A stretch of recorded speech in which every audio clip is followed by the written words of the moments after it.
The gunshot that killed Marshal Thompson echoed through the dusty streets of Redemption, Texas, but Ruby Daniels didn't even flinch as she leveled her smoking Colt revolver at the remaining outlaws.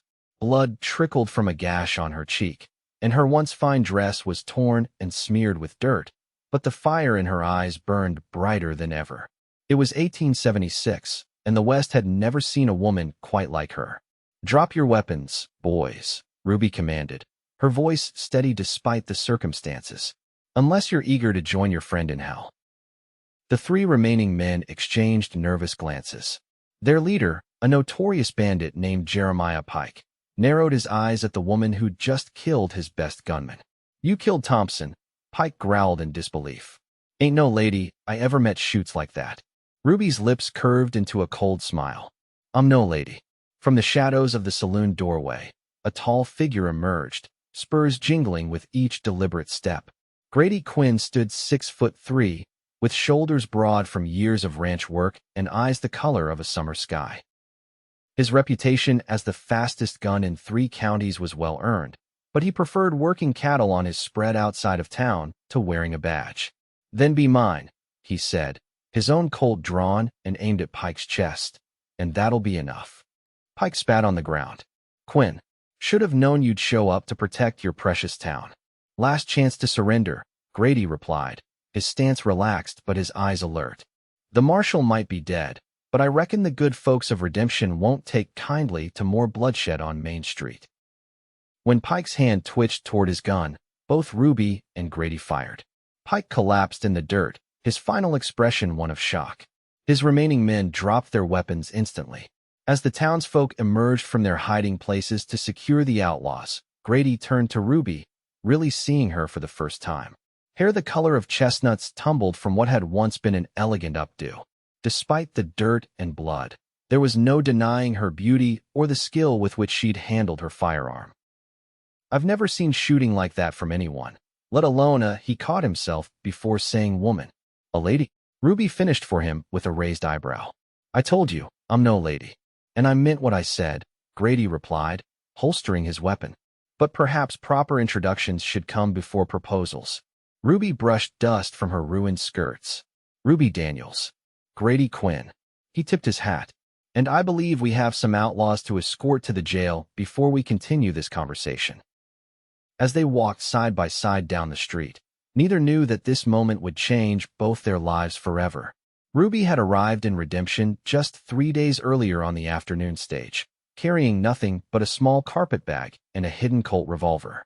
Her past in St. Louis was something she'd left behind along with the scandal that had driven her west. The daughter of a prominent judge, she'd been groomed to be the perfect society wife until she'd refused to marry the politician her father had chosen. When she'd caught that same politician attacking a young maid, she'd shot him in the shoulder. Though he lived, her reputation died that day. "No decent man will have you now," her father had declared before disowning her. Ruby had taken her mother's maiden name and headed west, determined to forge a new life where she wouldn't have to pretend to be something she wasn't. Grady had his own complicated history. After fighting for the Union in the war, he drifted west, eventually winning his ranch in a poker game from a man too drunk to know better. For 8 years, he'd built up his herd and his reputation, becoming one of the most respected men in the county, though he kept mostly to himself. Few knew about the wife and child he'd lost to fever back in Ohio, or how their deaths had sent him searching for a new beginning. Now, as they locked the remaining outlaws in the jail to await the circuit judge, an undeniable connection sparked between them. "Town will need a new marshal," Grady commented as they left the jailhouse. "Are you volunteering?" Ruby asked. "Not me. I've got a ranch to run." He studied her face. "What brings a woman who shoots like you to Redemption, Miss Daniels?" "That's a long story, Mr. Quinn. One that might be better told over a meal. I find I've worked up quite an appetite." Grady's smile transformed his weathered face. "Mrs. Henderson at the boarding house sets a fine table. Lead the way." As they walked, people stared at the unlikely pair, the reclusive rancher and the mysterious woman who'd helped end the Pike gang's reign of terror. Ruby felt their eyes but held her head high. Judgment was something she'd grown accustomed to. The boarding house was a 2-story white clapboard building with green shutters and a wide front porch. Mrs. Henderson, a plump widow with kind eyes, greeted them warmly. "Mr. Quinn, rare to see you in town 2 days running," she said before turning curious eyes to Ruby. "And Miss Daniels, I heard about your bravery today. The whole town's talking about it." "Nothing brave about self-preservation, madam," Ruby replied. Mrs. Henderson ushered them to a private table in the corner of the dining room. "Nonsense. You stood your ground when most men would have run. We're grateful." Once they were seated with plates of roast beef, potatoes, and fresh bread before them, Grady leaned forward. "So, Miss Daniels, that story you promised?" Ruby took a sip of water, considering how much to reveal. "I was raised in St. Louis. My father wanted me to marry well. I had different ideas about my future. Different ideas that included learning to shoot like a Texas Ranger." A ghost of a smile touched her lips. "My brother taught me, before he died at Shiloh." Grady's expression softened. "I was at Shiloh. Worst day of the war." "You fought for the Union?" "I did. As did my brother." Ruby's fingers tightened around her fork. "My father never forgave him for choosing the North, or me for supporting his decision."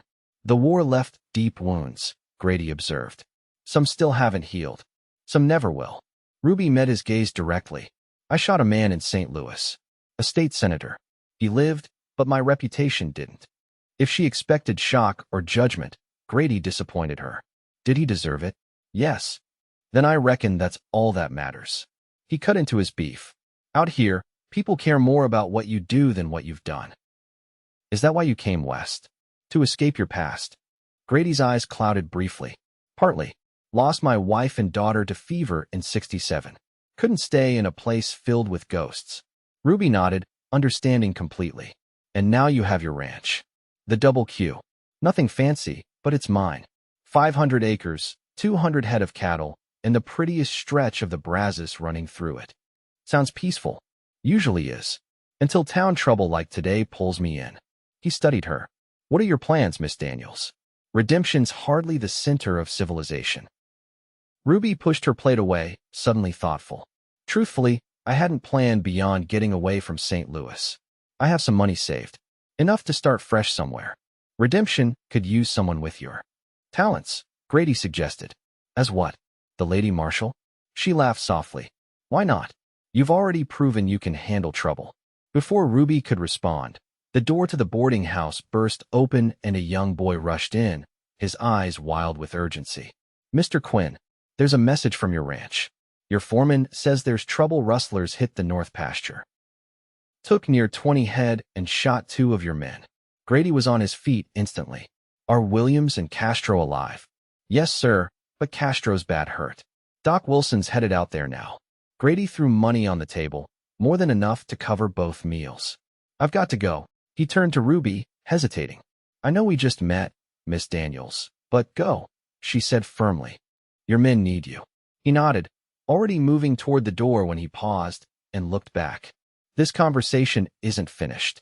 After he'd gone, Mrs. Henderson approached Ruby's table. "That man hasn't shown interest in a woman since he came to these parts," she observed.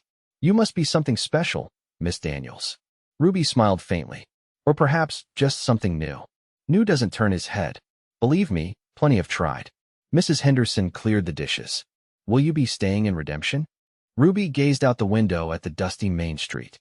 The town wasn't much. A general store, 2 saloons, a small bank, the jailhouse, and assorted businesses, but something about it called to her. Perhaps it was the openness of the land surrounding it, or the way people had looked at her with respect rather than scorn after the shootout. "I believe I might," she said finally. "At least for now." The next morning, Ruby awoke to a knock on her boarding house door. When she opened it, a package waited on the floor with a note attached. The handwriting was bold but neat.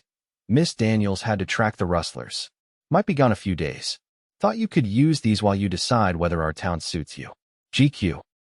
Inside the package, she found a new dress, practical but well-made, and a gun belt that would fit her Colt perfectly. Ruby smiled at the thoughtful contradiction of the gifts. A lady's dress and a gunfighter's belt. Somehow, Grady Quinn understood her in a way few ever had. 5 days passed with no word from Grady. Ruby used the time to acquaint herself with Redemption, finding it more welcoming than she'd anticipated. Without a marshal, The town council, led by a forward-thinking storekeeper named Harrison Mills, had begun discussing temporary solutions. "We'd like to offer you the position, Miss Daniels," Mills told her on the 6th day as she browsed fabric in his store. "At least until the circuit judge arrives next month." Ruby looked up in surprise. "Me? A female marshal? You've demonstrated your capability," Mills replied pragmatically. "And frankly, after what you did to the Pike gang, troublemakers might think twice about causing problems here. What about when Grady Quinn returns? Mr. Quinn has made it clear over the years that he has no interest in the job. He's a rancher, not a lawman." Mills adjusted his spectacles. "The pay isn't much, but it includes lodging in the rooms above the jailhouse." Ruby considered the offer. She needed work, and the independence of her own place appealed to her. "I accept, Mr. Mills. On a temporary basis." That afternoon, Ruby moved her few belongings into the Spartan but clean rooms above the jailhouse. The previous marshal had been a bachelor, evident in the minimal furnishings, but the space held potential.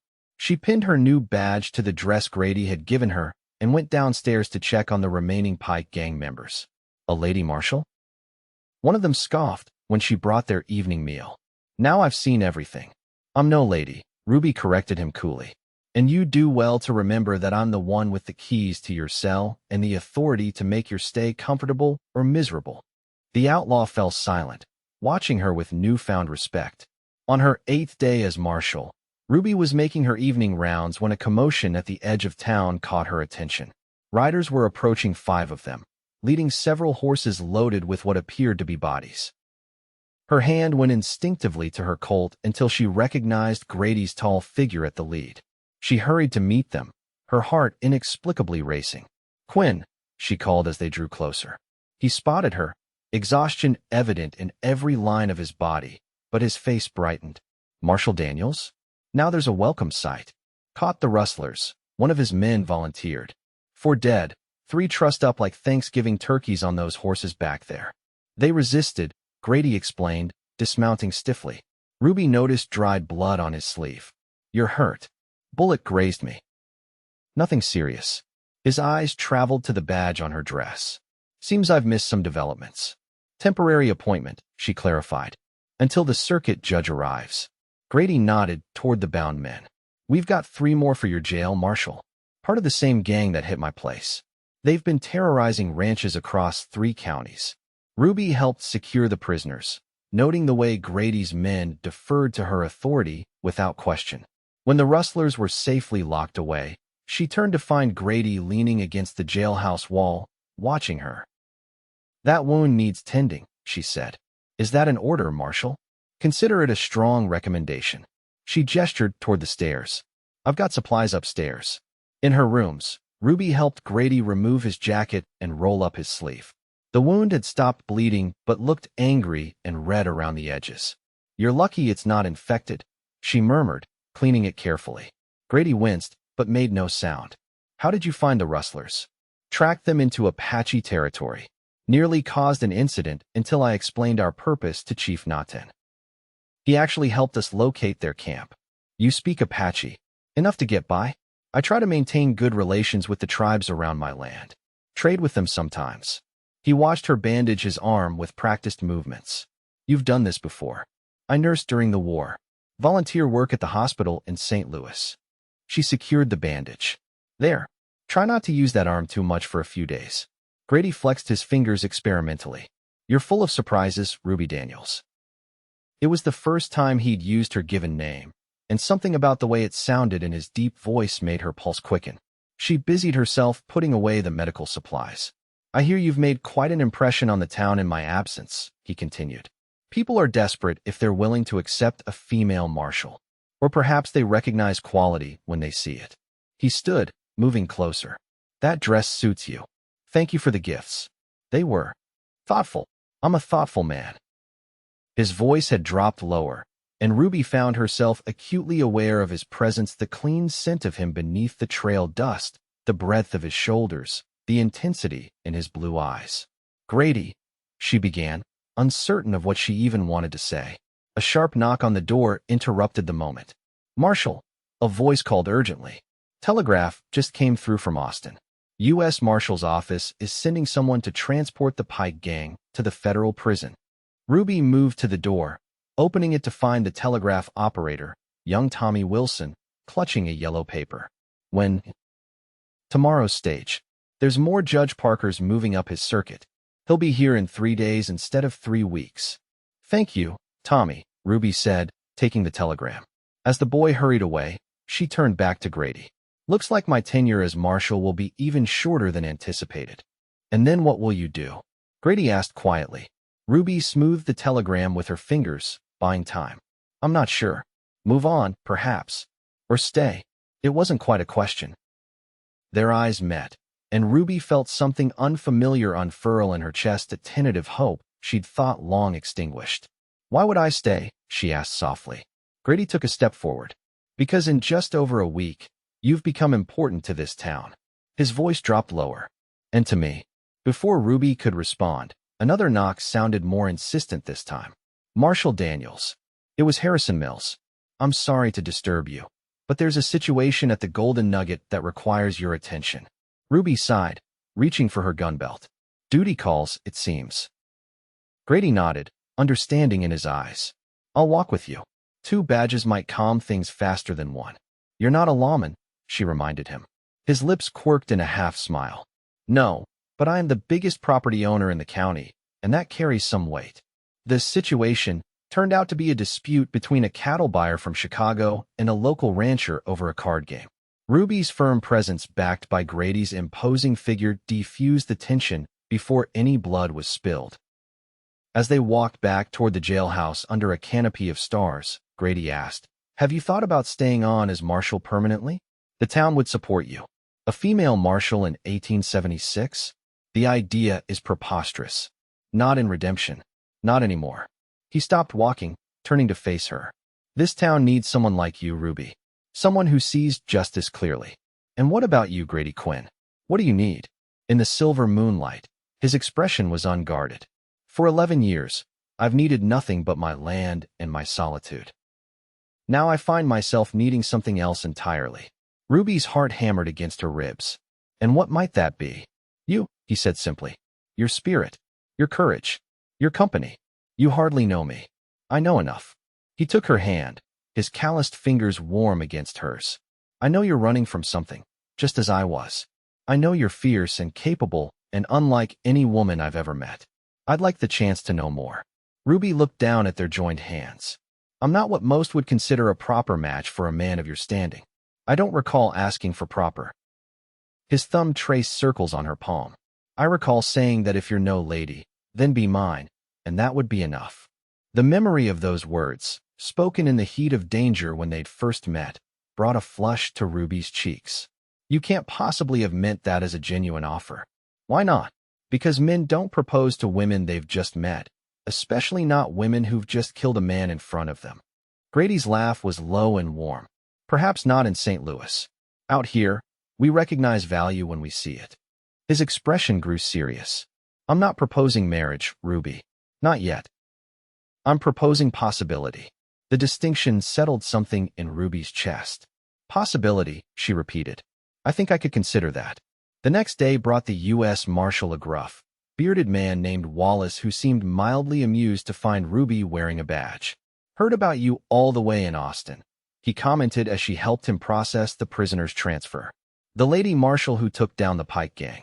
I'm no lady, Ruby replied automatically. Wallace chuckled. So I've been told. Judge Parker's interested in meeting you. Is he? Ruby handed him the completed paperwork. The judge has some progressive ideas about justice in the territories. Wallace studied her. You planning to keep that badge after he arrives? Ruby glanced out the window, where Grady was loading supplies into his wagon for the ride back to his ranch. He'd invited her to visit the Double Q the following Sunday. I haven't decided, she answered honestly. After Wallace departed with his prisoners, Ruby found herself at loose ends. With only the 3 rustlers in her cells, the jailhouse felt quiet. She decided to visit the general store to purchase supplies for her rooms. At Mills Mercantile, she found herself in conversation with Hannah Mills, the proprietor's wife, a friendly woman with graying hair and intelligent eyes. I saw you and Grady Quinn walking last night. Hannah remarked as she helped Ruby select bed linens. He seemed quite attentive. Ruby felt herself flush. Mr. Quinn has been kind. Hannah's knowing smile spoke volumes. That man hasn't shown interest in a woman since he arrived in Redemption with nothing but his saddle and a haunted look in his eyes. Now he's in town 2 days running, and I hear he's invited you to the double Q. News travels fast, Ruby observed dryly. Small towns, Hannah shrugged unapologetically. But I'll tell you this, Grady Quinn is the finest man in the county. Honest to a fault. Generous though he keeps it quiet, and loyal to those he cares about. I hardly know him, Ruby protested. Sometimes knowing comes after choosing, Hannah said wisely. My Harrison proposed after knowing me just 5 days. That was 32 years ago. She patted Ruby's hand. Just something to consider, dear. When Judge Parker arrived 3 days later, the entire town turned out to greet him. At 6'4" with a commanding presence and a reputation for strict but fair justice, he cut an impressive figure as he descended from the stage. Ruby met him officially at the courthouse that afternoon, where she presented her report on the Pike gang and the rustlers still in her custody. Impressive work, Marshal Daniels, Parker commented, reviewing her meticulously kept records. Mills tells me you've restored order to Redemption in a matter of days. The town was mostly peaceful to begin with, Your Honor. Yet it took a woman from St. Louis to end the Pike gang's reign of terror. His shrewd eyes assessed her. I know something of your history, Miss Daniels. Judge Robert Edward Daniels is your father, is he not? Ruby stiffened. He was a respected jurist, though we disagreed on many issues. Parker closed her report. I also know about the incident with Senator Connolly. Then you know why I left St. Louis. I know you shot a man who was attacking a young woman in your father's household. A man who then used his influence to twist the story and threaten you with prosecution. Parker's expression was contemplative. What I don't know is why you chose Redemption. I didn't, Ruby admitted. The stage stopped here, and then circumstances kept me. Circumstances named Grady Quinn, perhaps? When Ruby's eyes widened, Parker chuckled. Small towns, Miss Daniels. And I make it my business to understand the dynamics of the places I serve. He leaned forward. I'd like to offer you a permanent position as Marshal of Redemption. Ruby blinked in surprise. But surely once the town council understands that a woman, the town council has already approved the appointment, contingent on my assessment and your acceptance. Parker stood, pacing to the window. The West is changing, Miss Daniels. The law must change with it. I believe you have the judgment and courage this position requires. Ruby felt a rush of unexpected emotion. After years of being told what she couldn't do, what wasn't proper, what wasn't allowed for a woman of her station, here was a man of authority offering her a role based solely on her capabilities. May I have time to consider? Of course. I'll be in Redemption for 3 days. Parker turned back to her. Though I understand you have an engagement at the Double Q tomorrow that might influence your decision. Ruby couldn't help but laugh. Is there anything in Redemption that isn't public knowledge? Parker smiled, his stern face transforming. Very little, I imagine. It's the nature of frontier communities, they survive through collective awareness. He sobered. Consider my offer seriously, Miss Daniels. Redemption needs you. Sunday dawned clear and bright. Ruby dressed carefully in her riding clothes, practical split skirts that had raised eyebrows when she'd first worn them, but now seemed accepted as part of the marshal's practical attire. She pinned her hair up securely, checked her colt out of habit, and headed to the livery where Grady was waiting with 2 saddled horses. Good morning, Marshal, he greeted her, his eyes warming as they took in her appearance. Ready to see the Double Q? Lead the way, Mr. Quinn. They rode out of town side by side, the morning air fresh and cool. After the confined spaces of St. Louis, and even the small but busy streets of Redemption, the open country filled Ruby with a sense of freedom she'd never known. You look happy, Grady observed as they crested a hill that offered views of the rolling landscape. I feel happy, Ruby replied, surprised to realize it was true. Freer than I've ever been. Grady's smile was genuine. The West has that effect on people willing to embrace it. The Double Q came into view as they crossed a shallow stream, a well-built ranch house of stone and timber, surrounded by outbuildings, corrals, and bunkhouses. Beyond stretched lush grazing land where cattle dotted the landscape.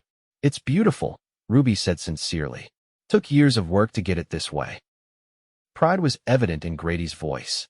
When I won it in that poker game, it was little more than a shack and a dream. As they approached, ranch hands called greetings, eyeing Ruby with curious but respectful glances.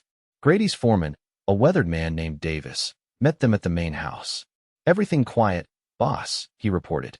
"That new bull arrived from San Antonio yesterday. Fine-looking animal." "Good. Davis, this is Marshal Ruby Daniels from Redemption." "Ruby, this is Samuel Davis, the best foreman in Texas and the reason this ranch runs smoothly when I'm away." Davis tipped his hat. "Madam, heard what you did with the Pike gang. Impressive shooting." "Thank you, Mr. Davis." After seeing to the horses, Grady gave Ruby a tour of the ranch. She was impressed by the operation's efficiency and the obvious respect his men showed him. The main house was surprisingly comfortable, with solid furniture, well-stocked bookshelves, and large windows that flooded the rooms with light. "My wife would have loved this place," Grady said quietly as they stood in the parlor. It was the first time he'd mentioned her directly. "Catherine had dreams of a place where our daughter could grow up with space to run and explore." "Tell me about them," Ruby encouraged gently. Grady moved to the mantel, picking up a small daguerreotype she hadn't noticed. He handed it to her, a portrait of a pretty woman with a serious expression and a small girl with Grady's eyes. Catherine was a schoolteacher. Smart, determined. Had no business marrying a farmer's son, but she did anyway. Emma was 4 when the fever took them both. His voice was steady but tinged with old grief. "That was 11 years ago." Ruby touched the image gently. "They're beautiful. I'm sorry you lost them." "For years, I couldn't speak of them without breaking apart inside," Grady admitted. "Now the memories bring more comfort than pain." He carefully returned the portrait to its place. "What about you? Was there someone in St. Louis?" "No one special," Ruby answered. "My father had arrangements in mind, but none that interested me." "And the senator you shot?" Ruby's expression hardened. "Augustus Connolly. My father's choice for my husband. A respected politician with a hidden taste for violence against women. When I caught him attacking our housemaid, I did what was necessary." Grady's jaw tightened. "You should have aimed higher than his shoulder." The matter-of-fact statement startled a laugh from Ruby. "Perhaps, but then I might be hanging from a gallows instead of standing here." "True enough." Grady gestured toward the kitchen. "I promised you a meal. I can't claim to be much of a cook, but Mrs. Alvarez from the bunkhouse sent over a stew that's simmering on the stove." "Over lunch," Grady asked, "has Judge Parker spoken with you about the marshal's position?" Ruby nodded. "He offered me the job permanently. I'm surprised you knew. Mills mentioned it yesterday. The town council voted unanimously." "And what do you think about having a woman as the permanent marshal of Redemption?" Grady considered her question seriously. "I think Redemption would be fortunate to have you. But I also think you should choose what makes you happy, not what others need from you. And if being marshal makes me happy, then I'd tip my hat to the wisest town council in Texas." His eyes held hers. "And I'd still hope for the chance to court you properly, badge or no badge." Ruby felt her cheeks warm. "Court me, unless my interest is unwelcome." "It's not unwelcome," she said softly. "Just unexpected. Life often is." Grady reached across the table, his fingers brushing hers. "When Catherine died, I never thought I'd feel this way again. Never wanted to. Then you arrived on that stage, and a week later you were facing down outlaws without flinching, and something shifted inside me. I came west to escape my past, not to find a future," Ruby admitted. "I never imagined myself as a marshal, or being courted by a rancher, or feeling so. At home in a place I barely know. Sometimes home finds us when we're not looking." Grady's hand closed over hers. "I'm not asking for promises, Ruby. Just possibility." There was again that word. Possibility. After years of rigid expectations and societal constraints, the openness of it beckoned like the vast Texas sky. "I think," Ruby said slowly, "that possibility is exactly what I want." The ride back to town was companionable, filled with easy conversation and comfortable silences. As Redemption came into view, Ruby made her decision. "I'm going to accept Judge Parker's offer," she told Grady. "At least for now." His smile was warm. "The town will be safer for it." "And us?" she asked, surprising herself with her boldness. "Us," Grady repeated, as if savoring the word. "We take each day as it comes, getting to know each other properly." His eyes twinkled. Though I should warn you, I'm not a patient man by nature. Ruby laughed. Neither am I a patient woman. They rode into town side by side, unaware of the challenging months ahead, the drought that would threaten the double Q. The return of Ruby's past in the form of Senator Connolly seeking revenge, the resistance from the new county commissioner to a female marshal, and the strength they would find in facing these trials together. For now, there was only this moment, a woman who'd found her place and a man who'd found his heart again, riding toward a future neither had imagined possible 2 weeks before. When Ruby officially accepted the marshal's position the next day, Judge Parker shook her hand firmly. Redemption is fortunate to have you, Marshal Daniels. Thank you for your faith in me, Your Honor. Faith has nothing to do with it. Your actions have proven your capability. He signed the official appointment with a flourish. Though I understand congratulations might soon be in order for other reasons as well. Ruby raised an eyebrow. Your Honor. Parker's expression remained judicial, but his eyes twinkled. Grady Quinn purchased a ring at Mills Mercantile yesterday afternoon. Quite a fine one, I'm told. We've known each other barely 2 weeks, Ruby protested, flustered for perhaps the first time since arriving in Redemption. As I said before, frontier communities operate differently, Parker replied. When people find what they need, they tend not to waste time. That evening, as Ruby made her rounds through town, she found herself looking at Redemption with new eyes, not as a temporary stop on her journey west, but as a place she might truly belong. She checked the doors of the businesses, nodded to the citizens she passed, and felt a growing sense of purpose. At the telegraph office, Tommy Wilson was just closing up. Marshal Daniels. This came for you an hour ago. From Austin. Ruby took the telegram, frowning as she read its contents. Senator Augustus Connolly had been appointed to a federal commission on territorial development. He would be visiting several frontier towns in the coming months, including Redemption. Ruby folded the telegram carefully, tucking it into her pocket. The past was catching up sooner than she'd expected. But this time, she wouldn't be facing it alone. She completed her rounds and headed toward the jailhouse, where lights spilled from the windows of her upstairs rooms. As she climbed the stairs, she caught the scent of coffee and something delicious. Grady stood in her small kitchen, setting out 2 plates of what appeared to be beef stew and fresh bread. He looked up as she entered, his smile warming his entire face. Thought you might appreciate a hot meal after your rounds, he explained. Mrs. Henderson was happy to pack it up for me.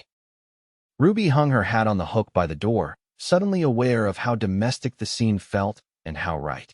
That was thoughtful of you. I'm a thoughtful man. Grady echoed his words from days before, his eyes never leaving hers as he pulled out a chair for her. As they ate, Ruby told him about the telegram. Grady's expression darkened. Connolly's coming here? When? The telegram didn't specify, just that he'll be visiting as part of a commission tour. Grady reached across the table, taking her hand. You don't have to face him alone, Ruby. I know. She squeezed his fingers. That's what makes Redemption different from St. Louis. Here, I'm not just Judge Daniels' rebellious daughter. I'm Marshal Daniels. You're much more than either of those things. Grady's voice was low and earnest. To the town. To me. After dinner, they stood on the small balcony outside Ruby's rooms, looking out over the quiet streets of Redemption. In the distance, coyotes called to one another beneath a sky scattered with stars. I never thought I could feel this settled anywhere again, Grady admitted, his shoulder brushing hers as they leaned against the railing. After Catherine and Emma died, I thought that part of me was buried with them. Ruby understood. When I left St. Louis, I wasn't looking for a new home, just an escape. And now I'm standing next to a man who makes me think about tomorrow instead of yesterday. She turned to face him. A man who saw me clearly from the first moment, even with a smoking gun in my hand. Grady's smile held a hint of wonder. I've been carrying something with me, he said, reaching into his pocket, waiting for the right moment. The ring he held was a simple gold band with a single pearl surrounded by tiny diamonds. It caught the lamplight from the window, sparkling gently. It's too soon, he acknowledged. We barely know each other. By all reasonable measures, I should wait months before asking this question. His eyes held hers. But I've learned that life doesn't always give us the luxury of reasonable timing. Ruby felt her heart racing as he continued. I'm not asking you to answer today or tomorrow or even next month. I'm asking you to hold this ring as a promise that whenever you're ready, if you ever are, I'll be here." He held it out to her. "Because from the moment you said, 'I'm no lady,' I knew you were exactly what I needed." Ruby looked at the ring, then at the man holding it strong, honest, patient despite his claims to the contrary.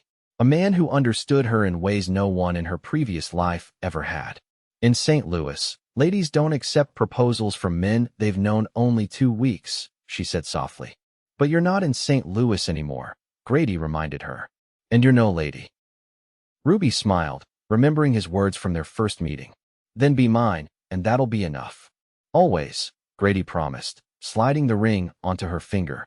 Under the vast Texas sky, with the town of Redemption spread below them, Ruby Daniels, daughter of a judge, killer of outlaws, marshal of a frontier town, kissed Grady Quinn, Union veteran, rancher, the man who'd seen her true self from the start and embraced the possibility of a future neither of them had imagined possible just weeks before. For months later, they were married by Judge Parker himself, who made a special trip to Redemption for the occasion. Ruby wore her badge pinned to her wedding dress, a statement that made the judge smile approvingly. Senator Connolly arrived in Redemption 2 weeks after the wedding, as part of his commission tour. If he was surprised to find the woman who'd shot him serving as marshal, he was even more shocked to discover she was now married to the most influential rancher in the county, with the full support of the federal judge who oversaw the territory. Marshal Quinn, he acknowledged stiffly when they met officially in the town council chambers. "An unexpected development. Life is full of them, Senator," Ruby replied evenly. "I trust your shoulder healed well." The implied threat wasn't lost on him. After completing the minimum required inspection, Connolly and his commission left Redemption without incident, striking the town from future itineraries. The following spring brought a daughter they named Catherine Emma Quinn, a strong child with her mother's chestnut hair and her father's blue eyes. By her first birthday, young Catherine was already showing signs of her mother's determination and her father's quiet strength. Ruby continued as marshal for 3 more years before training her deputy to take over. By then, the Double Q had expanded to 1,000 acres, and Grady and Ruby had established a reputation for fair dealing with both settlers and the native tribes whose territories bordered their land. Their second child, a son they named William, arrived 2 years after Catherine. The family split their time between the ranch and a house in town that Grady built as a wedding gift, allowing Ruby to remain connected to Redemption even after stepping down as marshal.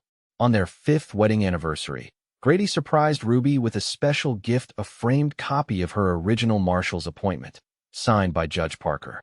"To remember where we began," he said as she unwrapped it. Ruby traced the document's official seal. "Sometimes I still can't believe how much has changed. From disgraced judge's daughter to respected marshal to rancher's wife and mother." "You're still all of those things," Grady reminded her, wrapping his arms around her from behind. "And more." She leaned back against his chest, watching through the window as 7-year-old Catherine taught 3-year-old William how to rope a practice post under the watchful eye of Samuel Davis. "Do you ever regret it? Proposing to a woman you'd known for only 2 weeks?" Grady chuckled, the sound rumbling against her back. "Only when you insist on teaching our daughter to shoot before she's mastered her arithmetic." "She needs both skills," Ruby argued, smiling. "I know."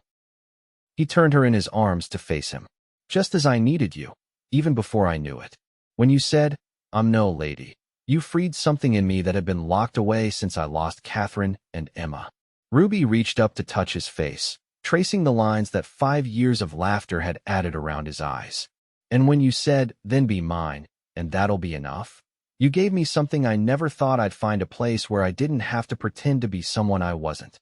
"Be mine," Grady repeated softly, echoing words spoken years before in the dusty street of a frontier town. "Still enough?" Ruby smiled up at the man who'd seen her true self from the very beginning, gun in hand, facing down danger without flinching, and had loved her not despite it, but because of it. "More than enough," she promised. Always. Outside, the Texas sun shone down on the Double Q, on their children, on the life they'd built together, a life neither had imagined possible until a chance meeting on a day of violence had opened the door to possibility, to future, to home.